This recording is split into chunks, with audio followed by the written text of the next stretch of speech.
Bismillahirrahmanirrahim. Alhamdulillahi rabbil alamin wa bihi nasta'inu ala umurid dunya waddin. Asyhadu an la ilaha illallah wahdahu la syarika lah wa asyhadu anna Muhammadan abduhu wa rasuluhu al-mab'uts rahmatan lil alamin. Allahumma ij'alna min ibadika as-salihin waj'alna sabura waj'alna syakura waj'alna nadhkuruka dzikran katsira wa nusabbihuka bukratan wa asila. Shadaqallahul azim. Para pengurus DKM Mushola Darul Arsyain, Ustaz Haji Munawar SPD, Ustaz Haji Abdul Ghani SPDI, dan Pak Haji Yani, para jamaah yang lain, dan juga para ibu-ibunya yang mudah-mudahan tetap semangat ya. Biasa kalau anak sekolah liburnya kepanjangan itu semangatnya mulai kendor lagi ya, karena kita lama juga liburnya ya. Jadi masih belum banyak yang tahu bahwa pengajian sudah bisa dimulai. Mudah-mudahan kedepannya akan bertambah lagi orang-orang yang memang haus akan ilmu agama. Ya, tadi kata ketua DKM kita, kalau masalah itu bisa diselesaikan dengan ilmu. Tapi kalau kita punya masalah, apalagi problem fikih, kalau nggak tahu ilmunya ya repot kan. Jadi masing-masing menyelesaikan dengan cara-caranya sendiri. Makanya Imam Syafi'i itu menyampaikan dalam maqalahnya, man aradad dunya fa'alaihi bil ilmi wa man aradal akhirata fa'alaihi bil ilmi wa man aradahuma fa'alaihi bil ilmi. Kalau orang pengen tahu tentang ilmu dunia, tentang dunia harus punya ilmunya. Kalau orang pengen tahu akhirat harus tahu ilmunya. Kalau pengen dapat kedua-duanya ya harus punya ilmunya, kan gitu.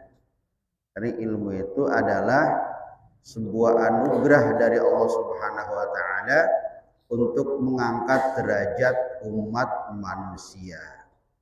Ya, makanya dalam Al-Qur'an disindir tuh, hal yastawil ladzina ya'lamuna wal ladzina la ya'lamun. Dalam bentuk pertanyaan, apakah sama orang yang berilmu dan orang yang tidak berilmu? Tentu jawabannya la yastawun, tidak sama. Kita ini sudah belajar fikih, wudunya harus lebih baik karena kita sudah belajar fikih. Kita sudah belajar ilmu fikih, sholatnya harus lebih baik.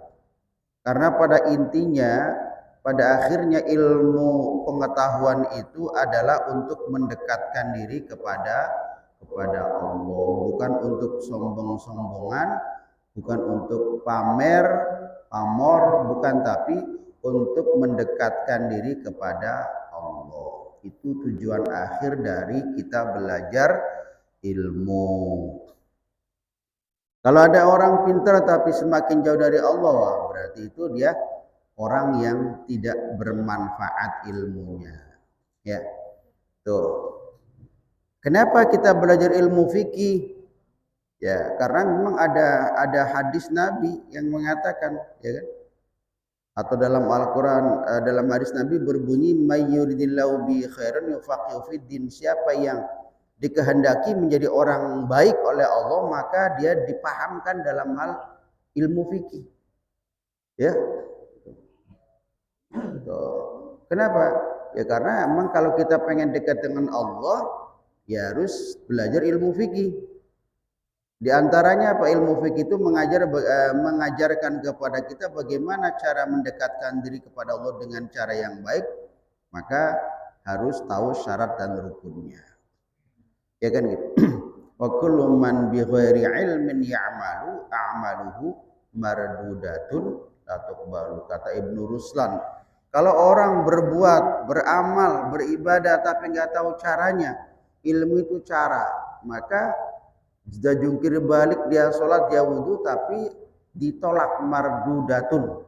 Kenapa ditolak? Karena nggak tahu caranya, nggak tahu syarat rukunnya, ya kan gitu. Gitu, ya. Maka belajar fikih, ya kita nggak usah ngaji yang tinggi-tinggi, nggak usah ngaji tafsir, tauhid segala macam, fikih, karena fikih itu adalah yang paling penting, ya kan? Ya, tuh. Dan ilmu fikih adalah ilmu yang praktis yang memang kita lalui, yang memang kita lakukan tiap hari, ya kan? Coba apa yang nggak ada hubungannya dengan ilmu fikih?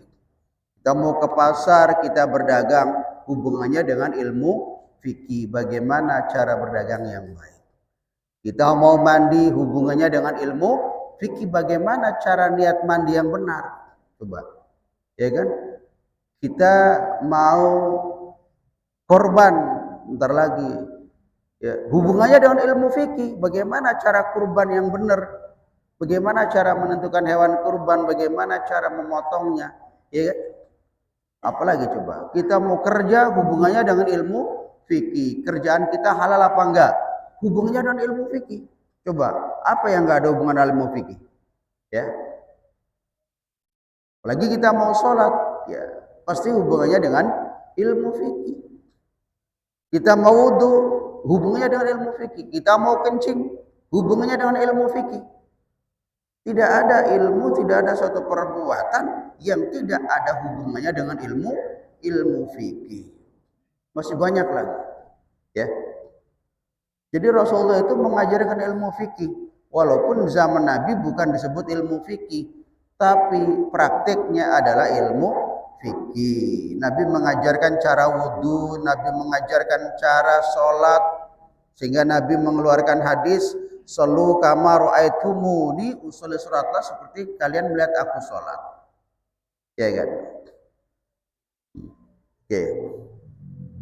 Itu manfaatnya ilmu fikih. Makanya sebelum kita libur kemarin, kita ketika wudhu ditutup dengan doa wudhu. Nah, di sini dikatakan, kata Imam Al-Ghazali, walaupun kitab ini kecil tapi sanadnya nyambung Pak, yang ngarang Imam Ghazali. Ya. Alhamdulillah saya kalau ngajar kitab tuh ada sanadnya Pak. Walaupun kecil tapi ada sanadnya. Saya belajar dari guru saya terus ke atas. Ya. Kata Imam Al-Ghazali menjelaskan, mengutip dari hadis Nabi, "Faman qara'a hadhihi da'wat fi wudu'ihi." Siapa yang wudunya ditutup dengan baca doa wudu, kharadat jami'a khotoyahu min jami'i a'dha'ihi. Maka dosa-dosanya rontok. Dosa-dosanya dihilangkan, dihapus oleh Allah. Dosa kecil. Ya, habis ghibah, habis melototin suami karena ngasih uang belanjanya dikit, dengan wudu diampuni. Ya, bikin kesel sama suami, ngasih ngopinya sambil ngambek, dengan wudu kita baca doa wudu, maka dosanya diampuni. Ya kan? Kita jutek sama orang, ya berdosa dengan sebab wudu dan kita baca doa wudu, maka dosanya diampuni. Kenapa? Kan dulu dijelaskan, keluar semua dosa-dosa dari anggota tubuh, anggota wudu kita. Apa misalnya kita kumur-kumur kan? Kumur-kumur baca doa itu sebenarnya menghilangkan dosa mulut. Ngomongin saudaranya, ngomongin tetangganya, sampai ngomongin suaminya gak terasa. Itu dosa mulut. Makanya dengan kumur-kumur 3 kali, mudah-mudahan mulut kita yang berdosa ini diampuni dosanya. Ya. Membasuh hidung, isap air ke hidung, berarti menghilangkan atau melebur dosa hidung. Ya. Gitu kan? Telinga, membasuh telinga 3 kali ada doanya, berarti sama dengan menghilangkan atau menghapus dosa yang diperbuat oleh telinga. Telinga gimana? Tetangganya lagi ngomongin orang, kita lagi lewat, ini kayaknya seru nih, pura-pura pelan padahal sambil nguping, ya kan gitu kan. Ya berarti dengan wudhu itu telinga kita diampuni dosa yang diperbuat oleh telinga kita. Membasuh muka, membasuh rambut, membasuh tangan, ya, membasuh kaki. Makanya kharajat jami'a khotoyahu min jami'i a'dha'ihi. Akan rontok kesalahan dosa-dosa yang diperbuat oleh anggota wudhu kita. Ya. Oke. Bukan cuma diampuni, wa rafa'alahu tahtal arsy, akan diangkat. Ya. Dan kita nanti akan mendapatkan arsy, maksudnya itu akan mendapatkan di akhirat nanti. Kalau orang yang rajin wudhu itu nanti di akhirat nggak merasa kepanasan. Ya. Kenapa kepanasan? Kagak ada pohon. Ya. Gak ada pohon duren, Bu, pohon rambutan, pohon pinang kayak di KUN, kagak ada dia. Orang-orang pada kepanasan, tapi karena kita rajin berwudu maka kita tidak merasakan kepanasan. Itu di akhirat. Jadi jauh sekali, ya, pahalanya sangat dahsyat sekali. Bahkan selama kita membaca doa setelah wudu, wa yuktabu lahu thawabu dzalika ila yaumil qiyamah, sampai hari kiamat kita terus mendapatkan pahala dari wudu dan baca doa setelah wudu. Ya. Kan kita bacanya kan doanya sampai ya, asyhadu an la ilaha illallah wahdahu la syarika lahu wa asyhadu anna muhammadan abduhu wa rasuluh. Allahumma ja'alni minat tawwabin waj'alni minal mutatahhirin waj'alni min ibadikas sholihin. Ya. Ditambah ayat kursi 1 kali. Ya. Nah, tadi saya sempat baca kitab Imam Al-Ghazali. Di situ Imam Al-Ghazali menjelaskan tentang keutamaan orang yang berwudu. Jadi ini ada hubungannya dengan rizki. Ada hubungannya dengan rizki. Nabi menjelaskan dalam hadis sahih, man dawamal wudu'a tusa'u lahu ar-rizqa, tusa'u laka rizqa. Kata Nabi, siapa yang mendawamkan wudu akan diluaskan rizkinya. Itu kata Nabi, bukan kata saya. Ya. Maksudnya apa? Kalau kita batal berwudu, ya, terus orang yang selalu daimul wudu, yang selalu menjaga wudunya, maka rizkinya akan diluaskan oleh Allah. Pengen kan rizkinya diluaskan ya? Pengen, gak ada yang gak pengen. Coba mana ada nggak yang gak pengen rizkinya diluaskan? Semuanya pengen. Luas tuh, oh alhamdulillah setelah saya rajin wudu, gaji saya naik, bukan itu.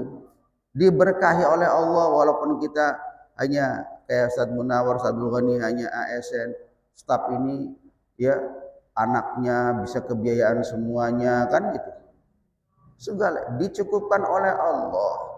Bukan berarti kita jadi miliarder gara-gara wudu, bukan ya. Itu salah pengertian. Digampangkan, Bu. Kalau kita mau minjam, orang yang mau minjemin nama kita dia percaya. Ya kan?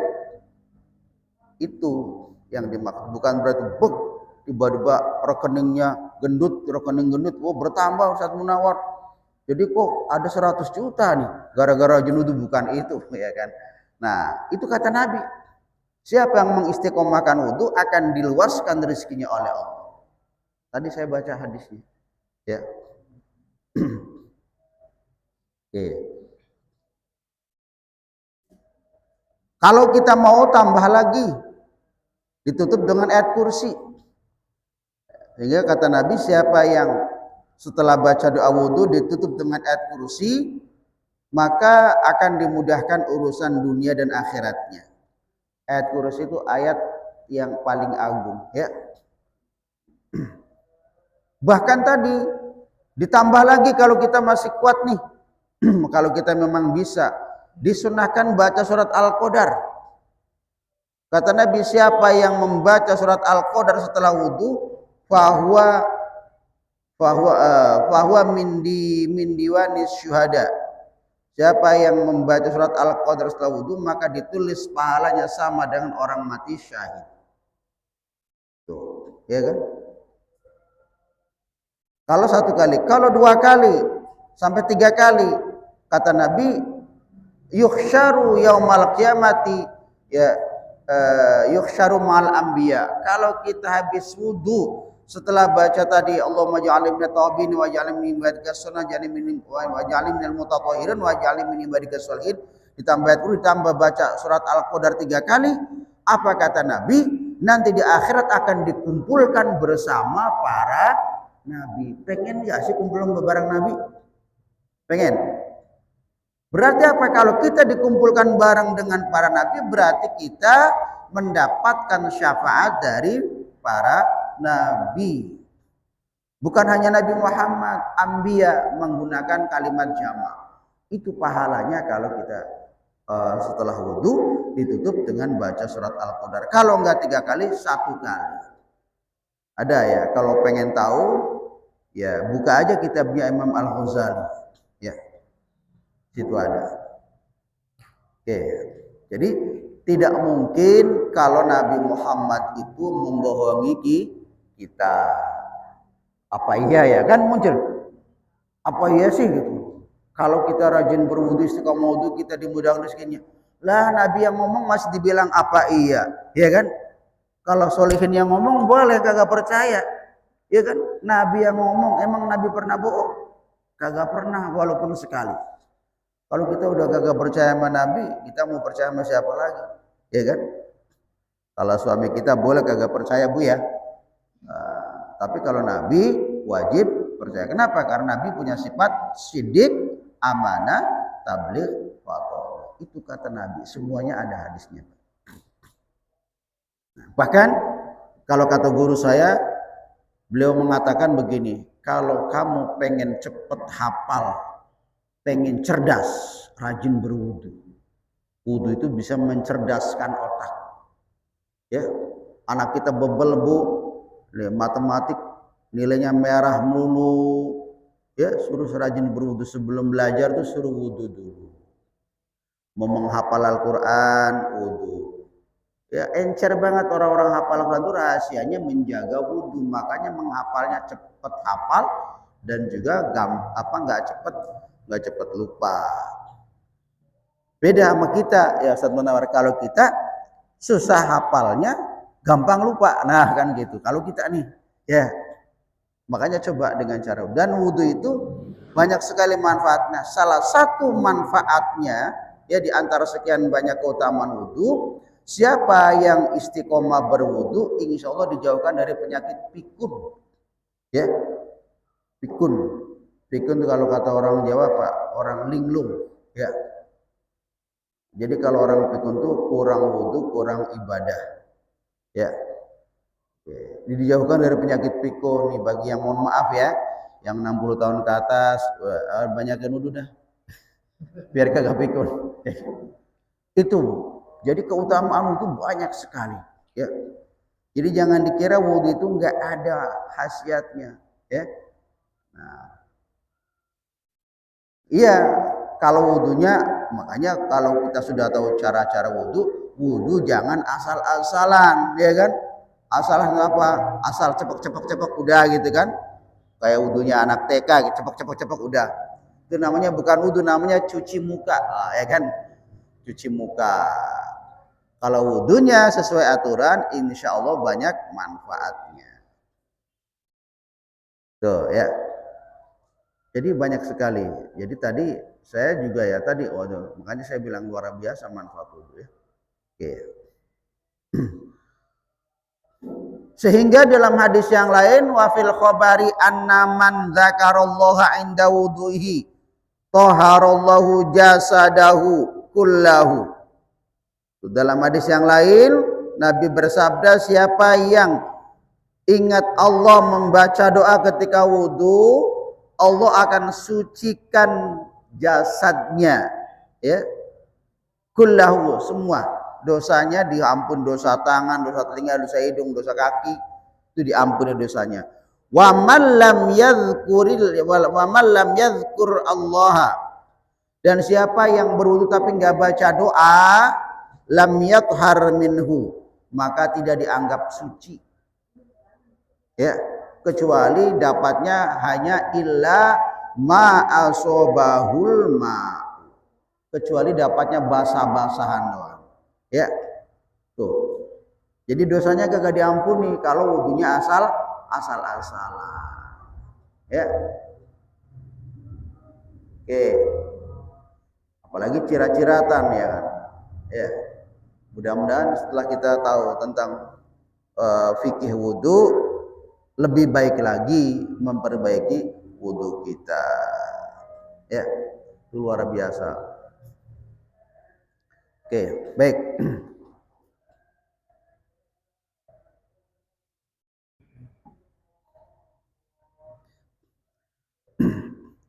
Saya ulangi lagi, ya biar kita nggak lupa, karena kan banyak kan sudah sudah faktor usia ya. Jangan sampai kita meninggalkan doa setelah wudu. Ya, syukur-syukur ditambah baca ayat kursi 1 kali, baca surat Al-Qadar. Al-Qadar itu inna anzalnahu fi lailatul qadri wa ma adraka ma lailatul qadr. Lailatul qadri khairum min alfi syahr. Tanazzalul malaikatu war-ruhu fiha bi idzni rabbihim min kulli amr. Salamun ya hatta matla'il fajr, minimal 1 kali. Kalau waktunya cukup. Ya, kalau waktunya kagak cukup gimana? Ya, yang penting tadi jangan sampai setelah wudu enggak baca doa. Apa manfaatnya? Manfaatnya dosa-dosa kita, dosa-dosa kecil maksudnya ya. Dosa tangan, dosa kaki diampuni oleh Allah.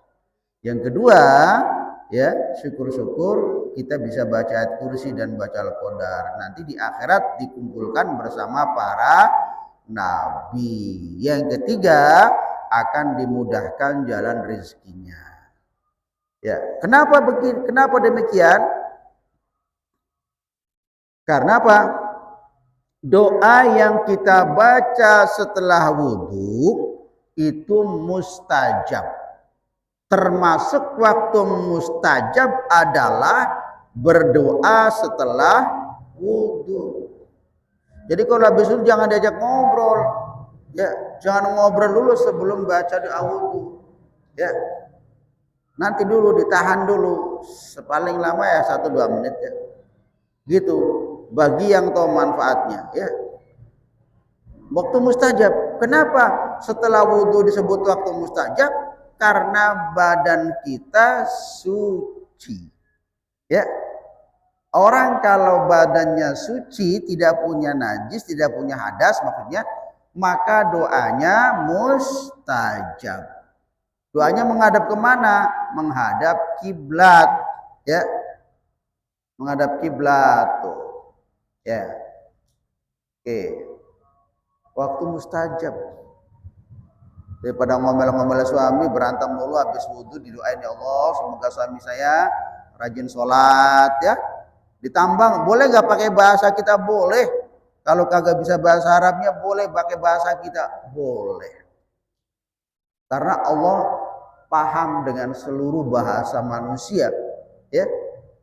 Seluruh bahasa alam Allah paham, Pak. Ya, itu.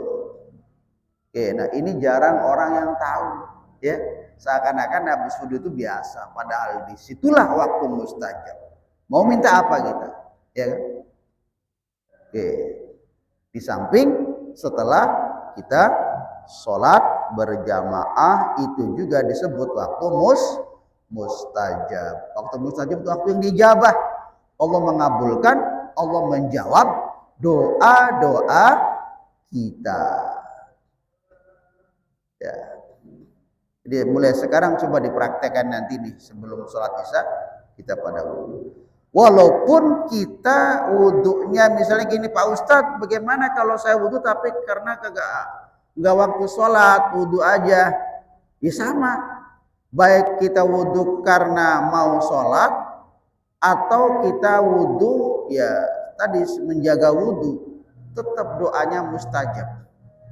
Ya, kapan saja boleh. Ya, doa itu begitu manfaatnya. Kenapa? Semakin banyak doa yang kita panjatkan kepada Allah, semakin banyak permintaan yang kita sampaikan kepada Allah, maka pasti Allah akan mengabulkan.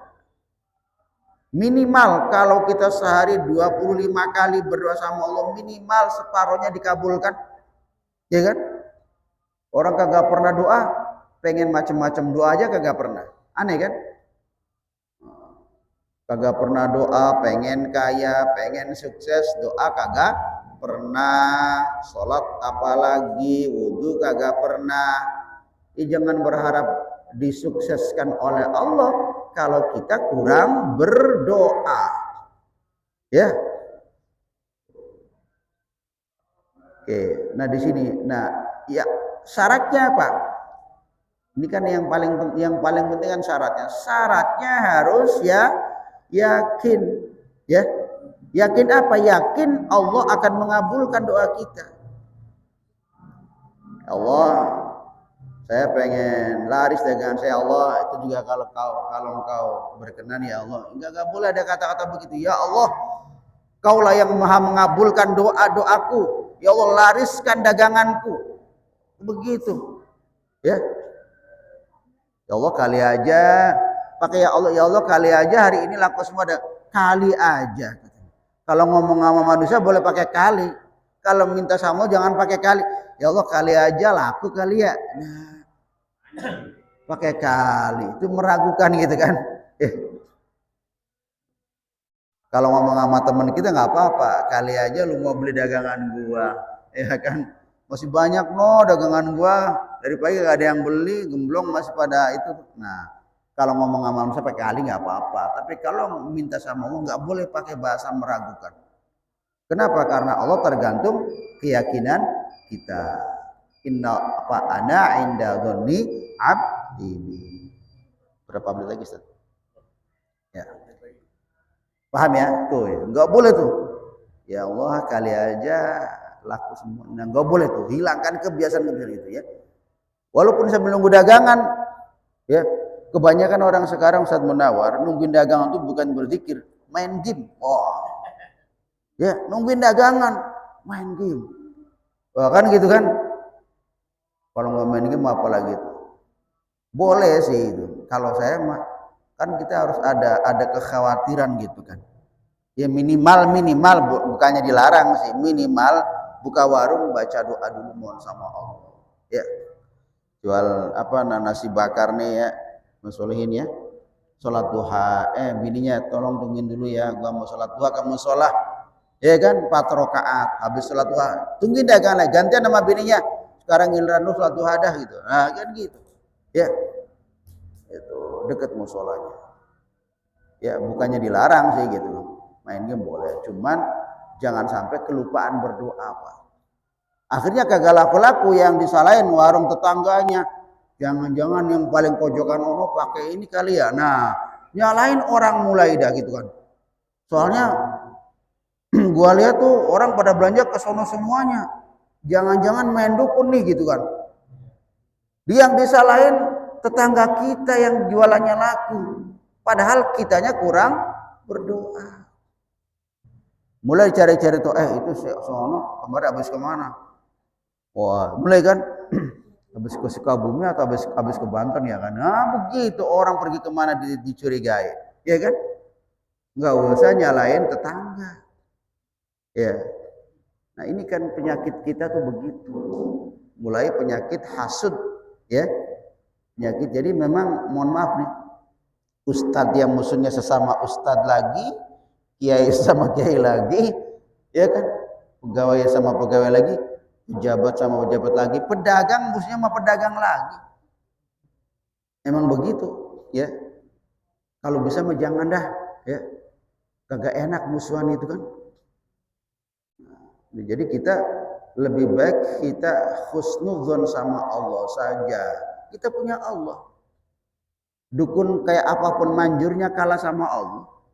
Iya kan? Oh. Oh, dagangan gua anjep semua, jangan-jangan ada yang naburin tanah kuburan.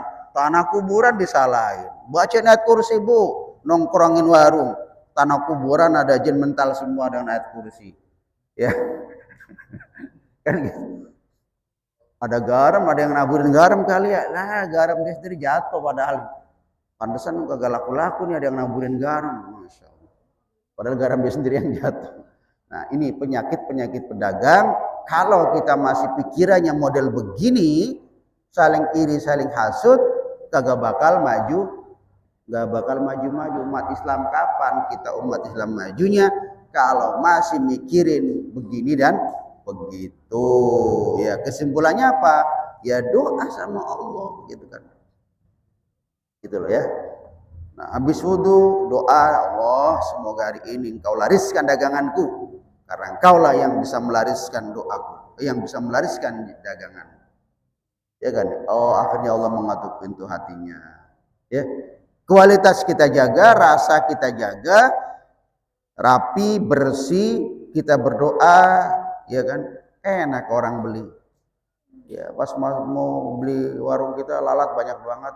Kagak laku-laku, orang banyak lalatnya, kagak bersih lagi. Misalnya, ya, mudah-mudahan nggak ada yang begitu ya. Misalnya, ya, kualitas kita jaga, kebersihan kita jaga, ibadah kita jaga, minta sama Allah, pasti Allah akan kabulkan doa kita. Walaupun babnya bab wudu, tapi manfaat dari wudu itu dan manfaat dari doa yang kita baca setelah wudu akan mempengaruhi perilaku, akan mempengaruhi kehidupan kita sehari-hari. Demikian saya kira penjelasan tentang fadilah keutamaan wudu dan doa-doa yang kita baca setelah wudu. Mudah-mudahan bermanfaat untuk kita semua. Amin ya. Ajak lagi teman-temannya ya Bu ya. Diajak ngaji di musola gratis tanpa dipungut biaya, dikasih snack sama DKM. Wah, luar biasa ya. Ya. Baik, sebelum saya tutup, kalau ada yang mau ditanyakan saya persilahkan.